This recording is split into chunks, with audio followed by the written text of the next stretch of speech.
नमस्कार दोस्तों।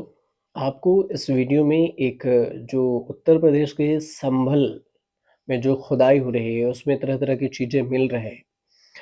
उसको लेकर जो खगनू सराय है, उस वहाँ पर एक शिव मंदिर और कुएँ की में कार्बन डेटिंग के लिए अब कहा जा रहा है कि भारतीय पुरातत्व सर्वेक्षण जो एएसआई है, उसकी टीम इसके सैंपल नमूने लेकर पहुँची हुई है और इसकी कार्बन डेटिंग की जाएगी।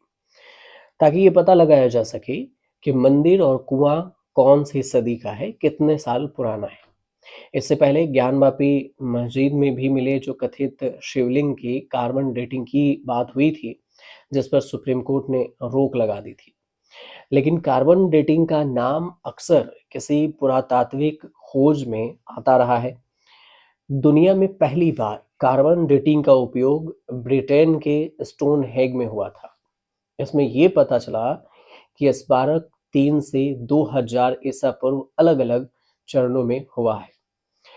रेडियो कार्बन डेटिंग के दौरान उन सारी चीज़ों की जांच हुई जो वहां पर मिले थे। इससे उसके बनने के समय से अंदाजा लगाया गया और इसके बाद से कार्बन डेटिंग होने लगी। भारतीय पुरातत्व विभाग ने भी इस पर काफी काम किया है और हजारों साल पुरानी जो हड़प्पा और मोहनजोदड़ो की जो सभ्यता है उसकी खोज की है और इसको खोज निकाला है।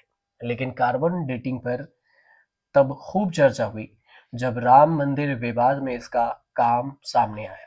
पुरातत्व विभाग के जो सर्वे में पता लगा कि वहां मस्जिद से पहले मंदिर का स्ट्रक्चर था, साथ ही लगभग 3000 साल पुराना इतिहास भी बता दिया। सर्वोच्च न्यायालय ने राम जन्मभूमि पर फैसला सुनाते हुए पुरातत्व विभाग की रिपोर्ट का भी जिक्र किया था। फिर भी ज्ञानवापी में भी इस प्रोसेस को अपनाने की बात हुई थी, लेकिन सुप्रीम कोर्ट ने इस पर रोक लगा दी। अब संभल मामले में एक बार फिर से कार्बन डेटिंग की एंट्री हुई है, तो फिर सवाल ये उठता है कि आखिर ये कार्बन डेटिंग क्या है, कैसे काम करती है। आपको आसानी से इस वीडियो में बताते हैं। कोई भी कल्चर या फिर उससे जुड़ी चीज कितनी पुरानी है, इसका पता लगाने के लिए खुदाई में मिली चीजों की जांच की जाती है। आसान भाषा में कहें तो इसे वक्त की टाइम मशीन कह सकते हैं। ये कार्बन बेस्ड इमारत और लकड़ी, हड्डियों से लेकर उन सभी चीजों की उम्र का अनुमान लगाती है जिसमें कार्बन हो। ये तरीका तथ्य पर आधारित है कि सभी जीवों और चीजों जो जीव हैं उसके अंश से बनी चीजों के कार्बन होते हैं और इसी कार्बन के आधार पर उस चीज की उम्र निकाली जाती है। हम सब में कार्बन होता है और ये दो तरह का है, कार्बन 12 और कार्बन 14। जबकि कोई जिंदा है तो इसके शरीर में दोनों ही तरह के कार्बन का बैलेंस रहता है। लेकिन मौत के बाद तस्वीरें बदल जाती है और जब कोई चीज खत्म हो जाए, यानी कि एक इंसान की मृत्यु हो जाए या फिर पेड़ सूख जाए, तो इसमें कार्बन 14 मिलता है। तो फिर इसी को लेकर ये जो चर्चा है उस बात को हो रही है कि कार्बन डेटिंग, लेकिन कार्बन 12 तब भी बना रहता है। एक्सपर्ट इसी कार्बन की जांच करते हैं और पता लगाते हैं कि वो चीज कितनी पुरानी है। साथ ही कार्बन 14 के खत्म होने की रफ्तार से भी समय पता लगता है। अब ये भी पता चलता है कि कितना सटीक है ये तरीका।